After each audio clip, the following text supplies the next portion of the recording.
யூடியூப்ல இருக்கிற top creator சொல்ற பெரிய பொய் என்னன்னா கன்சிஸ்டன்சி கிரியேட்ஸ் சக்சஸ்.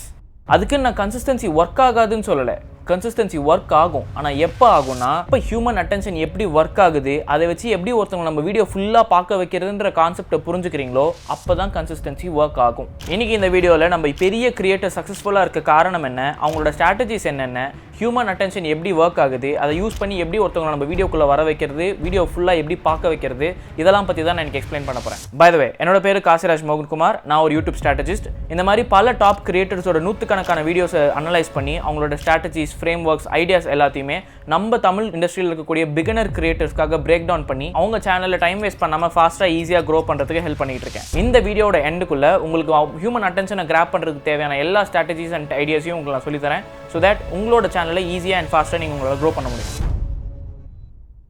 நமக்கே தெரியும், நம்ம சர்க்கிள்லேயே பல பேர் யூடியூப் வீடியோஸ் ஆரம்பிக்கிறேன், நான் போட போகிறேன் அப்படின்னு சொல்லி ஸ்டார்ட் பண்ணுவாங்க. இந்த சேனலுக்கு எதாக இருந்தாலும் அது கொஞ்சம் ஆதரவு கொடுங்க. அவங்களுக்கு சப்ஸ்கிரைபர் 5-10 ஏறுனா அவங்க மனசு சந்தோஷப்படும்.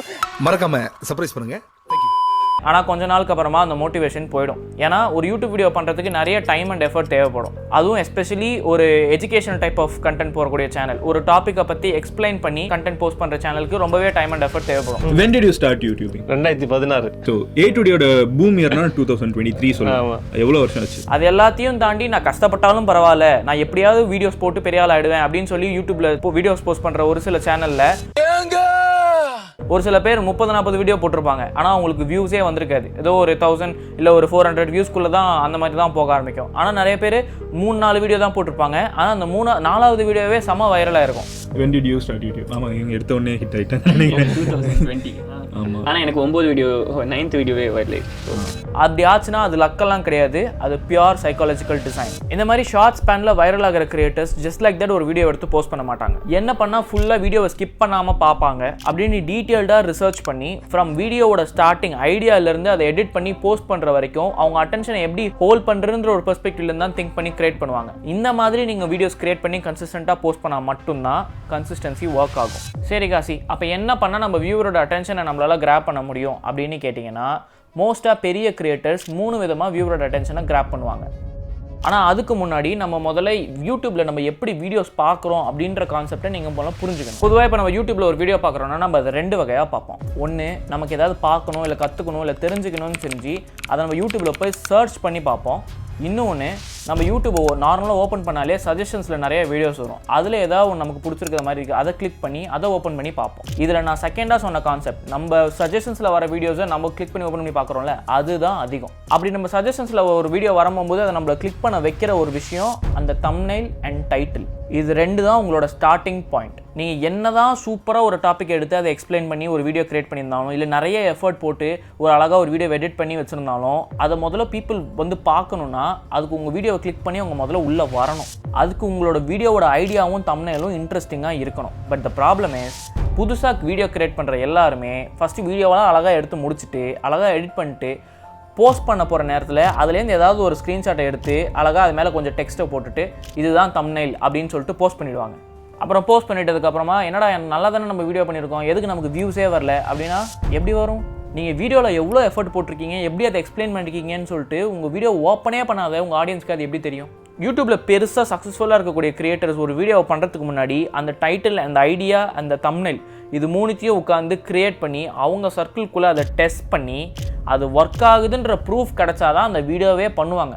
இல்லாட்டி அதை தூக்கி குப்பையில் போட்டு போயிட்டே இருப்பாங்க. அது மட்டும் இல்லாமல் ஒரு தம்ப்நெயிலை கிரியேட் பண்ணி போஸ்ட் பண்ணிவிட்டு அப்படியே விட்டுற மாட்டாங்க. அது போஸ்ட் பண்ணதுக்கப்புறம் அது ஒர்க் ஆகுதா இல்லையா, அது எப்படி பெர்ஃபார்ம் பண்ணுதுன்னு பார்த்துட்டு அதை அப்பப்போ அப்டேட் பண்ணுவாங்க. கான்செப்ட்டில் தம்ப்நெயில் பண்ணிவிட்டு அந்த கான்செப்ட் ஒர்க் ஆகுதுன்னு தெரிஞ்சிருச்சுன்னா அந்த தம்ப்நெயிலில் சின்னதாக சேஞ்சஸ் பண்ணி மல்டிபிள் தம்ப்நெயில்ஸை ஒன்றா அப்லோட் பண்ணி அதில் எந்த தம்ப்நெயில் பெஸ்ட்டாக பெர்ஃபார்ம் பண்ணுதுன்னு சொல்லிட்டு டெஸ்ட் பண்ணுவாங்க. இதுக்கு பேர் தான் ஏபி டெஸ்டிங். இந்த ஃபீச்சர் யூடியூப்லேயே இன்பில்ட்டாக இருக்குது. அப்போ ஒரு தம்ப்நெயில் பண்ணுறதுக்கு நம்ம இவ்வளோ பண்ணணுமா அப்படின்னு கேட்டிங்கன்னா, ஆமாம் பண்ணணும். ஆனால் நீங்கள் இது எல்லாத்தையுமே ஒரே டைமில் பண்ணணும்னு அவசியம் இல்லை. ஏன்னா புதுசாக வீடியோஸ் கிரியேட் பண்ணுறவங்களுக்கு இதெல்லாம் கொஞ்சம் கஷ்டமாக தான் இருக்கும். ஸோ ஒரு வீடியோவுக்கும் கொஞ்சம் கொஞ்சமாக ஒன்றா நீங்கள் இம்ப்ளிமெண்ட் பண்ணலாம். பட் இதெல்லாம் பண்ணால் தான் பிகினர் கிரியேட்டருக்கும் ஒரு நல்ல டீசென்ட் கிரியேட்டருக்கும் உள்ள டிஃப்ரென்ஸ் உங்களுக்கு கிடைக்கும். சரிப்பா, இப்போ நம்ம என்ன பண்ணால் நம்ம தம்ப்நெயிலை இன்ட்ரெஸ்டிங்காக மாற்ற முடியும் அப்படின்னு கேட்டிங்கன்னா, அதை நம்மளால் 2 வகையாக பண்ண முடியும். ஒன்று வந்து இமீடியட் ஸ்டேக்ஸ், இன்னொன்று வந்து பார்க்குற பீப்புளோட மைண்டில் கியூரியாசிட்டி கேப்ஸ் கிரியேட் பண்ணி அதை நம்மளால் இன்ட்ரெஸ்டிங்காக மாற்ற முடியும். இமீடியட் ஸ்டேக்ஸ் அப்படின்னா என்னென்னா ஒரு டைப் ஆஃப் அர்ஜென்சி இல்லை ஒரு டைப் ஆஃப் லாஸ் ஆர் கெயின்ன்ற மாதிரியான ஒரு ஃபீலிங்கை உங்களோட ஆடியன்ஸோட மைண்டில் நீங்கள் கிரியேட் பண்ணணும். வை? பிகாஸ் இப்போது ஒருத்தவங்க உங்களோட தம்ப்நெயிலை பார்த்துட்டாங்கன்னா அவங்களுக்கு ஒரு 3 செகண்ட் தான் டைமு. அவங்கள வந்து இந்த வீடியோ பார்க்குறதுக்கு என் டைமை ஸ்பெண்ட் பண்ணுறதுக்கு அது வர்த்து அப்படின்னு சொல்லிட்டு கன்வின்ஸ் பண்ணுறதுக்கு. இப்போ ஒருத்தவங்க உங்களோட வீடியோவை பார்க்குறாங்கன்னா அவங்களுக்கு இதை பார்க்கறது மூலமாக ஏதாவது நம்ம புதுசாக கற்றுக்கலாம், இதை பார்த்தா நமக்கு இது கிடைக்கும் அப்படின்ற ஒரு ஃபீலிங்கை க்ரியேட் பண்ணணும். அப்படி இல்லாட்டி இதை நம்ம பார்க்கலன்னா அவ்வளோதான், இந்த விஷயத்தை நம்ம கிடைக்காது, இல்லை நம்ம இந்த விஷயத்தில் நம்ம பின்தங்கிடுவோம் அப்படின்ற மாதிரியான ஒரு ஃபீலிங்கை அது க்ரியேட் பண்ணணும். அதுவுமே ஒரு டைப் ஆஃப் எக்ஸ்ட்ரீம் இல்லை எக்ஸாஜரேட்டட் வேல இருக்கணும். ஃபார் எக்ஸாம்பிள் இந்த 2 தம்ப்நெயில் எடுத்துக்கோங்க. இந்த ஃபர்ஸ்ட் தம்ப்நெயிலில் இப்போ இவங்க எப்படி இவ்வளோ மணி ஏர்ன் பண்ணியிருக்காங்க, அந்த 7 டிஃப்ரெண்ட் டைப்ஸ் என்ன, அப்போ இந்த வீடியோவை பார்த்தா நம்மளாலேயும் அந்த மாதிரி பணம் சம்பாதிக்க முடியும், அந்த மாதிரியான ஒரு தாட்டை அது கிரியேட் பண்ணுது. இப்போ இந்த செகண்ட் தம்ப்நெயில் எடுத்துக்கோங்க. செகண்ட் தம்ப்நெயிலில் மொத்த இன்டர்நெட்டும் கொஞ்ச நாள் அழிய போகுது, இன்னும் இந்த விஷயம் யாருக்குமே தெரியாது, அதனால இப்போ இந்த வீடியோவை பார்க்கலன்னா நமக்கும் அது தெரியாமல் போயிடும், இது இல்லைனா இது நமக்கு கிடைக்காது அப்படின்ற மாதிரியான ஒரு தாட்டை இது கிரியேட் பண்ணுது. ஃபர்ஸ்ட் தம்ப்நெயிலில் இது ஒரு மாதிரியான ஒரு கெயின் டைப் ஆஃப் இது நமக்கு கிடைக்கும் அப்படின்ற ஒரு கெயின் டைப் ஃபீலிங்கை கிரியேட் பண்ணுது. செகண்ட் தம்ப்நெயில்ல இதை பார்க்கலன்னா நமக்கு ஏதோ ஒரு லாஸு இல்லாட்டி இதை நமக்கு கிடைக்காம போய்டுன்ற ஒரு தாட்டை கிரியேட் பண்ணுது. இதுதான் இமீடியட் ஸ்டேக்ஸ் கான்செப்ட். பட் இதை விட ஸ்ட்ராங்கான ஒரு கான்செப்ட் இருக்கு, அதுக்கு பேர் தான் கியூரியாசிட்டி கேப்ஸ். பார்க்குற உங்களோட ஆடியன்ஸோட மைண்டில் ஒரு டைப் ஆஃப் கியூரியாசிட்டி கேப்பை கிரியேட் பண்ணணும். கியூரியாசிட்டி கேப்னா என்னன்னா, இப்போ நமக்கு கரண்ட்டாக ஒரு விஷயம் தெரிஞ்சிருக்கும், அப்புறம் நமக்கு ஒரு விஷயம் தெரிஞ்சுக்கணும்னு சொல்லிட்டு ஆசைப்படுவோம். இந்த 2 விஷயத்துக்கும் நடுவில் இருக்கிற கேப் தான் கியூரியாசிட்டி கேப். இதை நம்ம ஆடியன்ஸோட மைண்டில் கிரியேட் பண்ணிட்டாலே போதும், அதை வந்து அவங்களுக்கு அந்த வீடியோக்குள்ளே என்ன ஆயிருக்கும் அப்படின்னு சொல்லிட்டு சப்கான்ஷியஸாக உள்ளுக்குள்ளே நச்சரிச்சுக்கிட்டே இருக்கும். அப்போ அந்த கேப் எப்படி ஃபில் ஆகும் அப்படின்னா, அவங்க எப்போ நம்ம தம்ப்நெயிலை கிளிக் பண்ணி உள்ளே வந்து அந்த வீடியோவை பார்க்குறாங்களோ அப்போ தான் அந்த கேப் ஃபில் ஆகும். இது எல்லாமே அந்த 3 செகண்ட்குள்ளே நடந்துடும். ஃபார் எக்ஸாம்பிள் இந்த வீடியோவோட ஐடியா தம்ப்நெயிலை பாருங்கள். இப்போ சம்பாதிக்கணும், எனக்கு வந்து வாழ்க்கையில் ஃபினான்ஷியலாக முன்னேறணும், எனக்கு வந்து ஏழையாக இருக்கக்கூடாது அப்படின்ற ஒரு டைப் ஆஃப் ஆடியன்ஸ் வந்து இந்த வீடியோவை பார்க்குறாங்கன்னா, இதை பார்த்த உடனே என்னாலையும் ஃபினான்ஷியலாக முன்னேற முடியும், அப்போது மற்றவங்க மாதிரி நானும் இருக்கக்கூடாது, அப்போ இதை பார்த்தா என்னால் மற்றவங்க மாதிரி இல்லாமல் முன்னேற முடியும் அப்படின்ற ஒரு ஃபீலிங் கிரியேட் ஆகி இப்போ உள்ளே என்ன நடந்திருக்குன்னு கிரியேட் பண்ணுற அந்த கியூரியாசிட்டி தான் கியூரியாசிட்டி கேப். இந்த மாதிரி வீடியோ ஐடியாஸ் அண்ட் தம்ப்நெயில்ஸை நம்மளால கிரியேட் பண்ணால் நம்மளோட வீடியோ ஐடியாஸும் இன்ட்ரெஸ்டிங்காக மாற்ற முடியும். சிம்பிளாக சொல்ல போனோம்னா உங்களோட தம்ப்நெயில் அண்ட் ஐடியாவில் ஒரு டைப் ஆஃப் இமீடியட் ஸ்டேக்ஸ்ன்ற கான்செப்ட் இருக்கணும். அதுவுமே ஒரு டைப் ஆஃப் எக்ஸ்ட்ரீம் இல்லை எக்ஸாஜரேட்டட் வேல இருக்கணும். இதுதான் உங்கள் வீடியோவோட எக்ஸ்பெக்டேஷன்ஸை உங்களோட ஆடியன்ஸோட மைண்டில் செட் பண்ணும். அதே மாதிரி உங்கள் அந்த செட் பண்ண எக்ஸ்பெக்டேஷன்ஸை உங்கள் வீடியோ டெலிவர் பண்ணணும். அது டெலிவர் பண்ணாமல் அப்படியே விட்டுருச்சுன்னா இது வந்து ஏதோ கிளிக் பைட்டு, உள்ளே நான் கிளிக் பண்ண விஷயம் ஒன்று ஆனால் உள்ளே அந்த விஷயம் இல்லை அப்படின்னு சொல்லிட்டு வெளியே போயிடுவாங்க.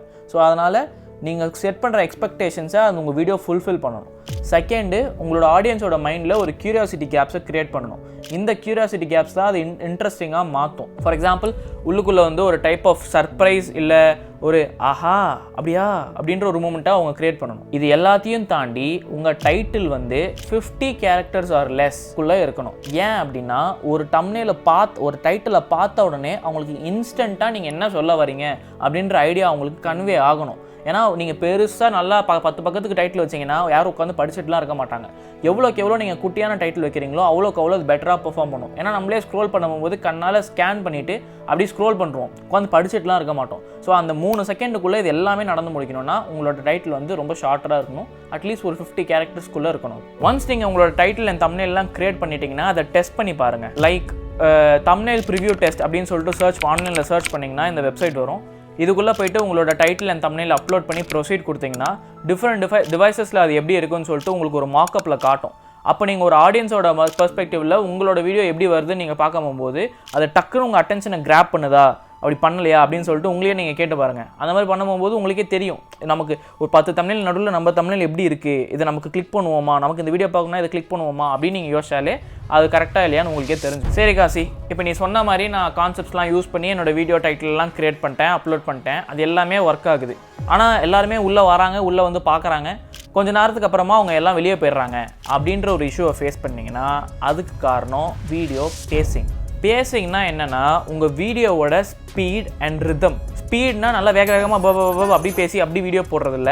உங்கள் வீடியோவில் இருக்கிற ஒரு ஷார்ட்டோட லெங்க்த்து, அதோட கட்டிங் இன்டர்வல்ஸ், ஒரு ஷார்ட்டுக்கு நடுவில் எப்போ நீங்கள் கட் வைக்கிறீங்க, எவ்வளோ ஃப்ரீக்வெண்ட்டாக ட்ரான்ஸ்லேஷன் யூஸ் பண்ணுறீங்க, இந்த ஸ்பீட்லாம் தான் பேசிங். நிறைய கிரியேட்டர்ஸ்க்கு பிகினர் கிரியேட்டர்ஸ்க்கு எஸ்பெஷலி மோஸ்ட் காமனாக இருக்க மிஸ்கன்செப்ஷன்ஸ் என்ன அப்படின்னா பேசிங் பற்றி அப்படின்னா ஒரு நல்ல பேசிங்னா நல்லா ஃபாஸ்ட்டாக இருக்க பேசிங் தான் அப்படின்னு நினச்சிட்டு இருப்பாங்க. நல்லா வேகமாக எடிட் பண்ணி அழகாக நிறைய என்கேஜாக ஒரு வீடியோ இருந்தால் தான் அது நல்ல பேசிங்னு நினச்சிட்டு இருப்பாங்க. அப்படி கிடையாது. அப்போ எது ஒரு வீடியோவோட நல்ல பேசிங் அப்படின்னு நீங்கள் கேட்டிங்கன்னா அதுக்கு முதல்ல நம்ம டார்கெட் ஆடியன்ஸ் யாருன்றதை நம்ம நல்லா அண்டர்ஸ்டாண்ட் பண்ணிக்கணும்.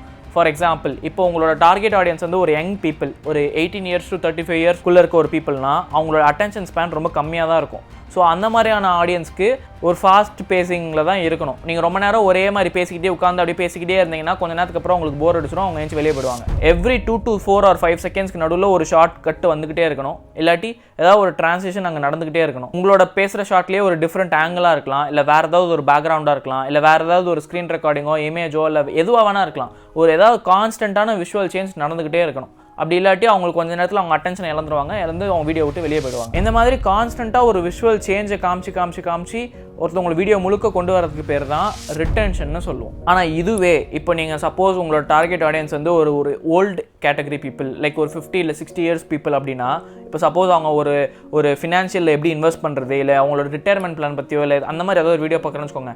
அவங்களுக்கு போய்ட்டு நீங்கள் நல்லா டமால் டுமீல் அப்படின்லாம் சவுண்ட் எஃபெக்ட்ஸ் போட்டு நல்லா வேகமாக நல்லா பேசிகிட்டே போனீங்கன்னா அவங்களுக்கு நீங்கள் சொல்ல வர விஷயத்தை புரிஞ்சுக்கிறதுக்கோ இல்லை ஃபாலோ பண்ணுறதுக்கோ ரொம்ப கஷ்டமாக இருக்கும். அது மட்டும் இல்லாமல் அந்த மாதிரி நீங்கள் பண்ணும்போது அவங்களுக்கு வந்து உங்கள் கண்டென்ட் மேலேயோ இல்லை உங்கள் மேலேயோ ஒரு டஸ்ட் கிரியேட் ஆகாது, அது போயிடும்.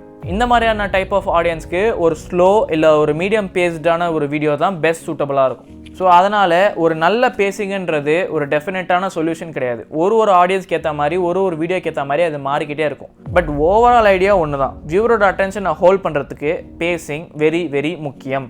நெக்ஸ்ட், வியூவரோட அட்டென்ஷனை கிராப் பண்ணுறதுக்கு நம்ம லிஸ்ட்டில் லாஸ்ட்டாக இருக்கக்கூடிய ஒரு கான்செப்ட் எமோஷ்னல் எக்ஸ்ட்ரீம்ஸ். என்னதான் உங்கள் வீடியோவோட பேசிங் ரொம்ப நல்லா இருந்தாலும் அது ரொம்ப பிளெயினாக டேரெக்டாக இருந்துச்சுன்னா உங்களோட ஆடியன்ஸை அதை என்கேஜ் பண்ணாது. நீங்கள் சொல்ல வர விஷயத்தில் உங்கள் ஆடியன்ஸ் எமோஷ்னலாக இன்வெஸ்ட் ஆகணும்.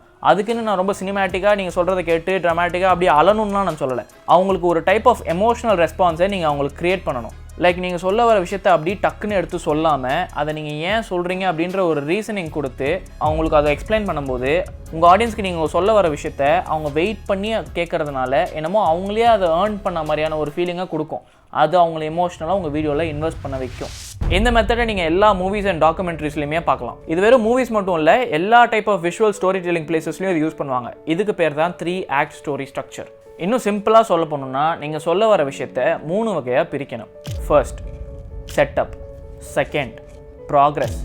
Third, pay off. இதில் பே ஆஃப் தான் நீங்கள் சொல்ல வர விஷயம் ஆர் கிளைமேக்ஸ். செட்டப் என்னென்னா நீங்கள் சொல்ல வர விஷயம் ஏன் சொல்கிறீங்க அப்படின்ற ஒரு ரீசனிங் ஆர் இன்ட்ரோ. ப்ராக்ரஸ்ன்றது நீங்கள் செட்டப்லேருந்து பே ஆஃப்க்கு கொண்டு போகிற அந்த டிரான்சிஷன் பார்ட் இருக்குல்ல, அதுதான் ப்ராக்ரஸ். இந்த மாதிரி நீங்கள் உங்கள் ஸ்கிரிப்டை கேட்டகரைஸ் பண்ணி ஸ்ப்ளிட் பண்ணி எழுதும்போது உங்கள் வீடியோவில் 2 விஷயம் நடக்கும். ஒன்று, உங்கள் வீடியோவோட லெங்க்த்து இன்க்ரீஸ் ஆகும். அது வந்து ஒரு நல்ல விஷயம் இன் டர்ம்ஸ் ஆஃப் மானிட்டைசேஷன் கிரியேட்டர்ஸ்க்கு. செகண்டு, உங்கள் ஆடியன்ஸ் உங்களோட வீடியோவில் எமோஷ்னலாக இன்வெஸ்ட் ஆவாங்க. எப்படின்னா நீங்கள் சொல்ல வர விஷயத்தை அவங்க டைம் ஸ்பெண்ட் பண்ணி அட்டென்ஷன் ஸ்பெண்ட் பண்ணி பார்க்கறதுனால அவங்க உங்களோட வீடியோஸில் எமோஷ்னலாக இன்வெஸ்ட் ஆவாங்க. எப்போதுமே ஒரு நல்ல ஸ்டோரின்றது நீங்கள் சொல்ல வர விஷயத்தை ஜஸ்ட் லைக் தட் சொல்லாமல் அதை விஷுவலாக காட்டுறது தான். அதுதான் உங்கள் ஆடியன்ஸை உங்கள் வீடியோவில் என்கேஜாக வச்சுருக்கும். அண்ட் இது எல்லாத்தையும் விட ரொம்ப இம்பார்ட்டண்ட்டான ஒரு விஷயம், மோஸ்ட் கிரியேட்டர்ஸ்க்கு சக்ஸஸ்ஃபுல்லாக காரணமாக இருந்த ஒரு பெரிய ரீசன் வந்து சவுண்ட் டிசைன் அண்ட் மியூசிக். நீங்கள் ஒரு வீடியோவை ஃபுல்லாக க்ரியேட் பண்ணிவிட்டு ஜஸ்ட் லைக் தட் ஏதோ ஒரு பேக்ரவுண்ட் மியூசிக் ஆன்லைன்லேருந்து சர்ச் பண்ணி டவுன்லோட் பண்ணி அப்படி போடாமல் ஒரு செக்ஷன்ஸையும் பிரேக் பண்ணி அந்த செக்ஷனுக்கு ஸ்பெசிஃபிக்காக தேவையான ஒரு பேக்ரவுண்ட் மியூசிக்கை சூஸ் பண்ணி அப்ளை பண்ணிங்கன்னா அது உங்கள் ஆடியன்ஸை எமோஷ்னலாக இன்னும் இன்வெஸ்ட் பண்ண வைக்கும். ஃபார் எக்ஸாம்பிள் நீங்கள் ஏதாவது ஒரு இன்ட்ரோ பண்ணுறீங்க அப்படின்னா அந்த இன்ட்ரோக்கு ஒரு டைப் ஆஃப் ஒரு மோட்டிவேஷனல் டைப் ஆஃப் மியூசிக் இல்லை ஒரு அப்லிஃப்டிங்கான ஒரு மியூசிக் போட்டிங்கன்னா அது ஒரு மாதிரி ஒரு அந்த வீடியோவோட ஸ்டார்டிங் வைபை செட் பண்ணும். இல்லை இப்போ நீங்கள் ஏதாவது ஒரு ப்ராக்ரஸோ இல்லை பே ஆஃபாக கொடுக்குறீங்கன்னா அதில் ஒரு ஸ்மூத்தான ஒரு ரிதம் இல்லை ஒரு டைப் ஆஃப் காமான ஒரு மியூசிக் செட் பண்ணுறீங்க அப்படின்னா அது ஒரு ஸ்பெசிஃபிக் டைப் ஆஃப் எமோஷனை க்ரியேட் பண்ணும். ஃபார் எக்ஸாம்பிள், இப்போ இந்த ஃபுட்டேஜ் எடுத்துக்கோங்க. யூடியூப்பில் இருக்கிற டாப் கிரியேட்டர் சொல்கிற பெரிய பொய் என்னென்னா கன்சிஸ்டன்சி கிரியேட்ஸ் சக்ஸஸ். அதுக்கு நான் கன்சிஸ்டன்சி ஒர்க் ஆகாதுன்னு சொல்லலை, கன்சிஸ்டன்சி ஒர்க் ஆகும். ஆனால் எப்போ ஆகும்னா இப்போ ஹியூமன் அட்டென்ஷன் எப்படி ஒர்க் ஆகுது, அதை வச்சு எப்படி ஒருத்தவங்க நம்ம வீடியோ ஃபுல்லாக பார்க்க வைக்கிறதுன்ற கான்செப்டை புரிஞ்சுக்கிறீங்களோ அப்போ தான் கன்சிஸ்டன்சி ஒர்க் ஆகும். இப்போ இது ஒரு டைப் ஆஃப் வைபை கிரியேட் பண்ணுதில்ல, இப்போ திரும்ப அதே ஃபுட்டேஜை வேற ஒரு மியூசிக்கோட கேட்டு பாருங்கள். யூடியூப்பில் இருக்கிற டாப் கிரியேட்டர் சொல்கிற பெரிய பொய் என்னென்னா கன்சிஸ்டன்சி கிரியேட்ஸ் சக்ஸஸ். அதுக்கு நான் கன்சிஸ்டன்சி ஒர்க் ஆகாதுன்னு சொல்லலை, கன்சிஸ்டன்சி ஒர்க் ஆகும். ஆனால் எப்போ ஆகும்னா, இப்போ ஹியூமன் அட்டென்ஷன் எப்படி ஒர்க் ஆகுது, அதை வச்சு எப்படி ஒருத்தவங்க நம்ம வீடியோ ஃபுல்லாக பார்க்க வைக்கிறதுன்ற கான்செப்டை புரிஞ்சுக்கிறீங்களோ அப்போ தான் கன்சிஸ்டன்சி ஒர்க் ஆகும். ஃபர்ஸ்ட் டைப் ஆஃப் வீடியோ வந்து ஒரு டைப் ஆஃப் அப்லிஃப்டிங் அண்ட் மோட்டிவேட்டிங்கான ஒரு எனர்ஜி உங்களுக்கு கொடுக்குதுல. அண்ட் அதே மாதிரி செகண்ட் வீடியோவை பார்த்தீங்கன்னா ஒரு type of funny vibes and என்விரான்மெண்ட்டை ஃபீல் பண்ண வைக்கிறதுல. ஒரே ஃபுட்டேஜ் தான், வெறும் மியூசிக் தான் வேற வேற, ஆனால் உங்களுக்கு ஒரு டிஃப்ரெண்ட் டைப் ஆஃப் எமோஷனை ஃபீல் பண்ண வைக்கிறதுல. இதுதான் மியூசிக் அண்ட் சவுண்ட் டிசைன். இந்த மாதிரி நீங்கள் சூஸ் பண்ணுற மியூசிக்கை வச்சு உங்கள் ஆடியன்ஸ் என்ன ஃபீல் பண்ணணும் அப்படின்றத உங்களால் டிசைன் பண்ண முடியும். இது வந்து வியூவரோட ரிட்டென்ஷனை ரொம்பவே இன்க்ரீஸ் பண்ணும். மோஸ்ட்டாக புதுசாக யூடியூப் சேனல் ஆரம்பிக்கிறவங்க எல்லாருமே நம்மக்கிட்ட வந்து நல்ல கேமரா இல்லை, நல்ல எக்யூப்மெண்ட்ஸ் இல்லை, நம்ம சேனலுக்கு ஒரு நல்ல லோகோ வேணும், இல்லை நல்ல புதுசாக ஆங்கிளில் நல்லா வீடியோ எடுக்கணும் அப்படின்னு சொல்லிட்டு இந்த மாதிரியான விஷயத்தில் தான் நிறைய அப்சஸ்டாக இருப்பாங்க. பட் உண்மையாக சொல்லணும்னா ஒரு நல்ல யூடியூப் சேனல் ஆரம்பிக்கிறதுக்கு இதெல்லாம் எதுவுமே தேவையில்லை. ஐ மீன் இதெல்லாம் நம்மளால் ஃபியூச்சரில் அப்கிரேட் பண்ணிக்க முடியும், குவாலிட்டியெல்லாம் இன்க்ரீஸ் பண்ணிக்க முடியும். ஆனால் ஸ்டார்ட் பண்ணுறதுக்கு இதெல்லாம் எதுவுமே தேவையில்லை. நான் சொல்கிறதுக்கான ரீசன் என்னென்னா, உங்கள் வீடியோவை பார்க்குற உங்களோட வியூவர்ஸ் வந்து உங்கள் வீடியோ குவாலிட்டி கம்மியாக இருந்துச்சுன்னா அதை அக்செப்ட் பண்ணிப்பாங்க. பட் உங்களோட வீடியோ ஐடியா இன்ட்ரெஸ்டிங்காக இல்லைனா உங்கள் தம்ப்நெயிலை கூட கிளிக் பண்ண மாட்டாங்க. உங்கள் வீடியோ தம்ப்நெயிலை கிளிக் பண்ணுறதுக்கு முன்னாடி அவங்க மைண்டில் சப்கான்ஷியஸாக ஒரே ஒரு thought, is this worth my attention? For example, இப்போ நீங்கள் ஒரு 3 மணி நேரம் மூவிக்கு டிக்கெட் வாங்கிட்டு போய் பார்க்குறீங்க. அதில் வந்து பாதி படம் வரைக்கும் பார்த்துட்டீங்க, படம் ரொம்ப மொக்கையாக இருக்குது, உங்களுக்கு அந்த படம் பிடிக்கல அப்படின்னா நீங்கள் என்ன பண்ணுவீங்க? நமக்கு ஏன்ச்சு வெளியே வரணும்னு தோணும், ஆனால் நம்ம ஏன்ச்சு வெளியெல்லாம் வரமாட்டோம். பாதி படம் வரைக்கும் பார்த்துட்டோம், சரி மீதி படத்துலையும் என்ன தான் ஆகுது வந்து பார்த்துருவோம் அப்படின்னு சொல்லிட்டு ஃபுல்லாக படம் முழுக்க பார்த்துட்டு தான் ஏன்ச்சு வெளியே வரும். இது ஏன் பண்ணுறோம் அப்படின்னா இதுக்கு 2 ரீசன் இருக்குது. ஒன்று, நம்மளோட டைம் அதில் இன்வெஸ்ட் பண்ணியிருக்கோம். பாதி படம் வரைக்கும் பார்த்துட்டோம், மீதி என்ன நடக்குதுன்னு பார்த்துருவோம் அப்படின்னு சொல்லிட்டு உங்கள் டைம் இன்வெஸ்ட் பண்ணனால உங்களுக்கு தடுக்கும். 2வது விஷயம், அந்த படத்துக்கு டிக்கெட்டுன்னு சொல்லிட்டு ஒரு 200 இல்லை 300 கொடுத்து வாங்கியிருப்பீங்க. இந்த மணின்றது வந்து ஒரு ஸ்ட்ராங் ஃபேக்டர் உங்களை ஏஞ்சி போகாமல் வைக்கிறதுக்கு. பட் யூடியூப் அப்படி கிடையாது. யூடியூப் வந்து ஒரு ஃப்ரீ பிளாட்ஃபார்ம். ஸோ யாருனாலும் யார் கண்டென்ட்டை வேணாலும் பார்க்கலாம். அதே மாதிரி உங்கள் வீடியோக்குள்ளே வந்தால் அவங்க எப்போனாலும் ஏஞ்சி வெளியே போகலாம். அப்படி இருக்கும்போது உங்கள் வீடியோவோட ஒரு செகண்டும் ரொம்ப முக்கியம். அந்த ஒரு செகண்டும் உங்கள் வியூவரோட அட்டென்ஷனை பிடிச்சி வச்சுருக்கணும். உங்கள் வீடியோவை பார்க்குற வியூவர்ஸோட அட்டென்ஷனை அவங்களாலாம் தரமாட்டாங்க, நம்மளாக தான் அதை வாங்கி வைக்கணும். அந்த மாதிரி வீடியோவை பியூர் சைக்காலஜிக்கலாக டிசைன் பண்ணணும். ஒரு வீடியோ ஐடியாவை நீங்கள் யோசிக்கும் போது அடுத்து நம்ம என்ன வீடியோ பண்ணலாம் அப்படின்னு யோசிக்காமல் இந்த வீடியோவை ஏன் ஒருத்தவங்க பார்க்கணும் அப்படின்னு நீங்கள் யோசிச்சாலே முக்கால்வாசி நல்லா இல்லாத வீடியோஸை உங்களால் ஃபில்டர் பண்ணி ரிமூவ் பண்ணிட முடியும். இப்போ உங்களுக்கு யூடியூப்ல இருக்க பெரிய கிரியேட்டர் சக்ஸஸ்ஃபுல்லாக இருக்கிற ரீசன் என்னன்னு தெரிஞ்சிருக்கும். ஆனால் அது மட்டும் பத்தாது, அவங்கள மாதிரியே உங்களுக்கும் சூப்பரான video ideas and thumbnail create பண்ணணும்னு டீட்டெயில்டாக தெரியணும்னா ஸ்க்ரீனில் தெரிற இந்த வீடியோவை பாருங்கள். See you in the next video. Bye bye.